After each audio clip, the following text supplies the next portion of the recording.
പ്രിയമുള്ളവരെ, വാസ്തവം യൂട്യൂബ് ചാനലിൻ്റെ ഒരു പുതിയ വീഡിയോയിലേക്ക് എല്ലാവർക്കും സ്വാഗതം.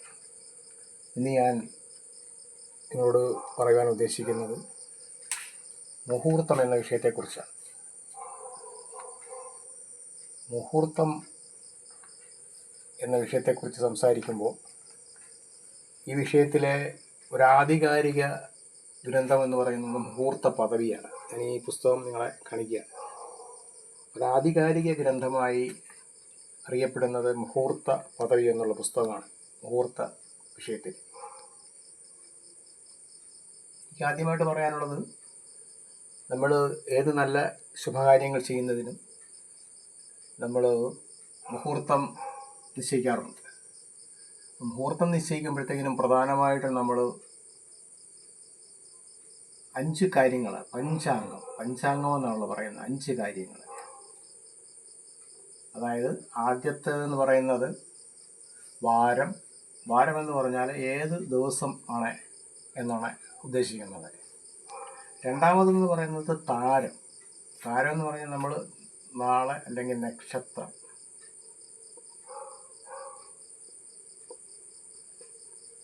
മൂന്നെന്ന് പറയുന്നത് തിഥി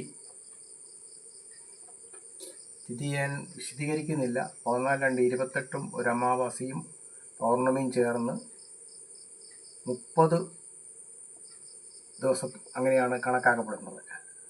തിഥി 14-2-28 ഒരു അമാവാസി ഒരു പൗർണമിയും ചേർന്ന് 30 തിഥികളാണുള്ളത്. അടുത്തതായിട്ട് പറയുന്നത് കരണം. അതിനെക്കുറിച്ചും വിശദീകരിക്കുന്നില്ല. മറ്റൊരു വീഡിയോയിൽ ഈ കരണം നിത്യയോഗം എന്നുള്ള വിഷയങ്ങളെ സംബന്ധിച്ച് പറയാൻ ഉദ്ദേശിക്കുന്നത് കൊണ്ട് അതിൻ്റെ വിശദാംശങ്ങളിലേക്ക് കടക്കുന്നില്ല. അപ്പോൾ ഈ 5 കാര്യങ്ങൾ പ്രധാനമായും നമ്മൾ ശ്രദ്ധിച്ചാണ് മുഹൂർത്തം നിശ്ചയിക്കുന്നത്. മുഹൂർത്ത രാശിയുടെ അല്ലെങ്കിൽ മുഹൂർത്ത പദവിയിൽ പറയുന്നത്, മുഹൂർത്തം കണ്ടെത്തുന്ന ആ രാശിയുടെ, അതായത് ഇപ്പം തുലാം രാശിയാണ് മുഹൂർത്തമായി നമ്മൾ നിശ്ചയിക്കുന്നതെങ്കിൽ അതിൻ്റെ 4-ാം ഇടത്ത് 1, 2, 3, 4, അതായത് മകരം രാശിയിലെ യാതൊരു ഗ്രഹങ്ങളും കൊള്ളരുതെന്ന് പറയപ്പെടുന്നു. ഇനി അഥവാ ശുഭഗ്രഹങ്ങളുണ്ടെങ്കിലും പാപന്മാർ അതിനിന്ദ്യന്മാരാണെന്നാണ് മുഹൂർത്ത രാശി എന്ന പുസ്തകത്തിൽ പറയുന്നത്. അതേപോലെ തന്നെ മുഹൂർത്ത രാശിയുടെ അഷ്ടമത്തിൽ 1, 2, 3, 4, 5, 6, 7, 8 ഇടവൻ രാശിയിൽ ചൊവ്വായും ഇടവൻ രാശിയിൽ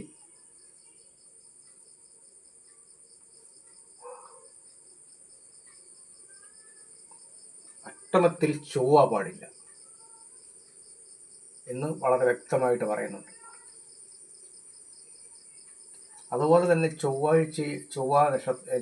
രാശിയും അഷ്ടമത്തിൽ ചൊവ്വ പാടില്ലെന്നാണ് പറയുന്നത്. അതുപോലെ ഞായറാഴ്ച വർജിക്കണമെന്ന് പറഞ്ഞിട്ടുണ്ട്. വേദ നക്ഷത്രങ്ങളും കൊള്ളരുത്. ഇതാണ് പ്രധാനമായും മുഹൂർത്ത രാശിയുടെ അല്ലെങ്കിൽ മുഹൂർത്ത പദവിയിൽ മുഹൂർത്ത രാശിയുടെ 4-ാം ഇടത്തും അഷ്ടമത്തിലും ചൊവ്വ വരരുത്. തുലാം രാശിയുടെ അല്ലെങ്കിൽ മുഹൂർത്ത രാശിയുടെ 4-ൽ യാതൊരു ഗ്രഹങ്ങളും പാടില്ല, പ്രത്യേകിച്ച് പാവന്മാർ പാടില്ല എന്നാണ് പറഞ്ഞിട്ടുള്ളത്. ഇനിയും പറയാൻ പോകുന്നത് ഗ്രഹാരംഭത്തിന് പറ്റിയ നാളുകളെ കുറിച്ചാണ്. മൂലം, മകം, രോഹിണി, മകയിരം, ചതയം, പുണർതം, പൂയം, ഉത്രം, അത്തം, ചിത്തിര, ഉത്രാടം, തിരുവോണം, അവിട്ടം, ഉത്രട്ടാതി, രേവതി, അശ്വതി, ചോതി, അനിഴം. ഈ 18 നാളുകളും കൊള്ളാമെന്നും പറയപ്പെടുന്നു.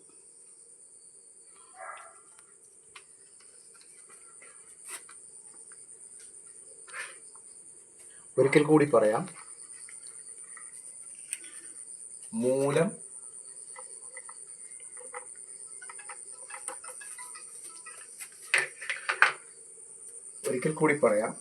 ഗ്രഹാരംഭത്തിന്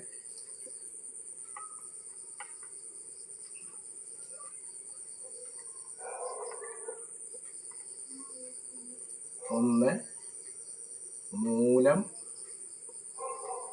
2 മകം, 3 രോഹിണി 4 മകയിരം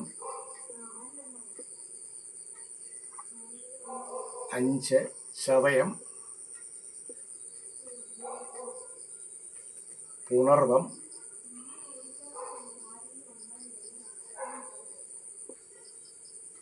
പൂയം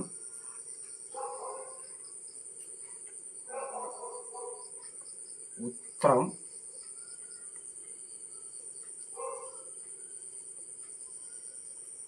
അത്തം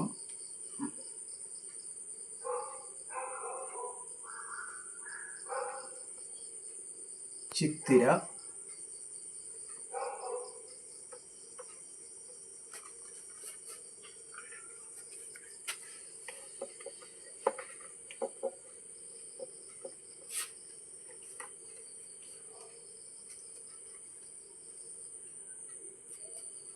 ഉത്രാടം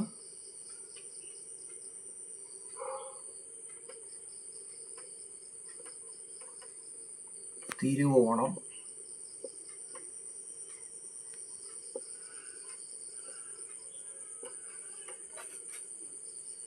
ഔട്ടം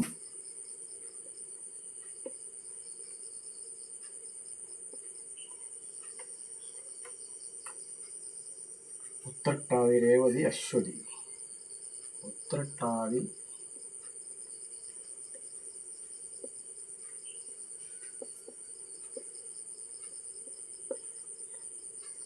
രേവതി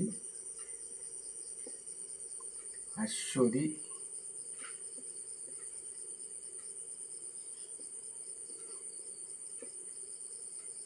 ചോതി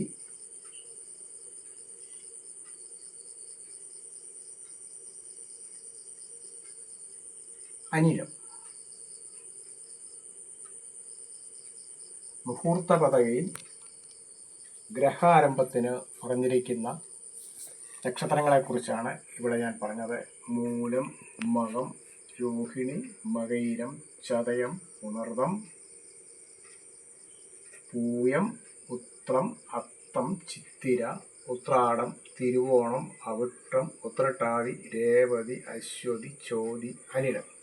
ഈ 18 നാളുകളും കൊള്ളാം. ശിഷ്ടമുള്ള 9 നാളുകൾ കൊള്ളരുതെന്നാണ് മുഹൂർത്ത രാശിയിൽ പറഞ്ഞിരിക്കുന്നത്.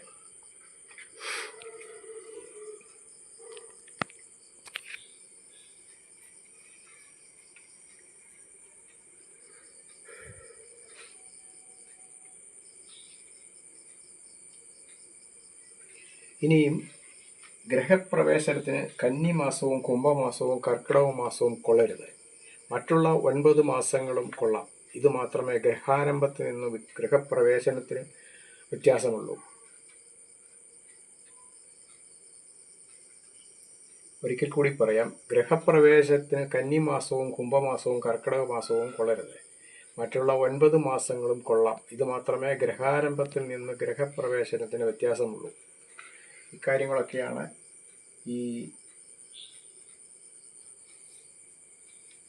ഇനി ഒരിക്കൽ കൂടി പറയാം.